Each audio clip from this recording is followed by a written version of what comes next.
ভ্রাম্যমাণ আদালতে দুর্নীতি, ভেজাল বিরোধী অভিযান এবং দায়িত্বশীল কর্মকাণ্ডের জন্য দেশের মানুষের কাছে হিরো হয়ে ওঠেন র্যাবের নির্বাহী ম্যাজিস্ট্রেট সারওয়ার আলম। কিন্তু 2021 সালে দুর্বার গতিতে এগিয়ে চলা সারওয়ারের জীবন রচিত হয় এক কালো অধ্যায়ের। সে সময় প্রশাসনের 337 জন সিনিয়র সহকারী সচিবকে উপসচিব পদে পদোন্নতি দেয় তৎকালীন আওয়ামী লীগ সরকার। কিন্তু পদোন্নতি থেকে বঞ্চিত হন 27তম বিসিএস এর প্রশাসন ক্যাডারে আলোচিত কর্মকর্তা সারওয়ার আলম।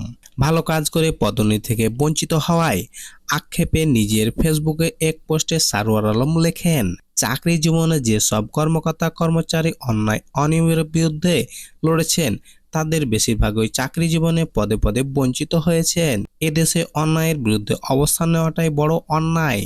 এই পোস্টের কারণে সে সময় তার বিরুদ্ধে বিভাগীয় মামলা হয় এবং তার কাছে কৈফিয়ত তলব করা হয়েছিল কেন তিনি এমন পোস্ট দিয়েছেন। অন্যায়ের সাথে আপোষ না করা সারওয়ার আলম আওয়ামী লীগের আমলে বঞ্চিত থাকলেও জুলাই অভ্যুত্থানের পর পদোন্নতি লাভ করেন।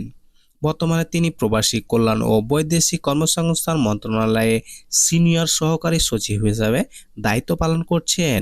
এর মধ্যে সিলেটের নতুন জেলা প্রশাসক ও জেলা ম্যাজিস্ট্রেট হিসেবে নিয়োগ পেয়েছেন মোহাম্মদ সারওয়ার আলম।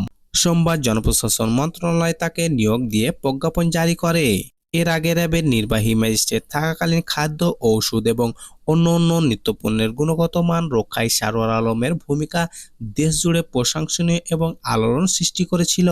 রেস্তোরাঁ থেকে মেডিসিন কর্নার, ভেজালকারীদের কাছে সারওয়ার আলম রীতিমতো জমদূত হিসেবে আবির্ভূত হয়েছিল। এবার জেলা প্রশাসকের দায়িত্ব পাওয়ার পর নতুন করে আবারও অন্যায়ের বিরুদ্ধে লড়ার সুযোগ পেলেন আলোচিত ম্যাজিস্ট্রেট সারওয়ার আলম।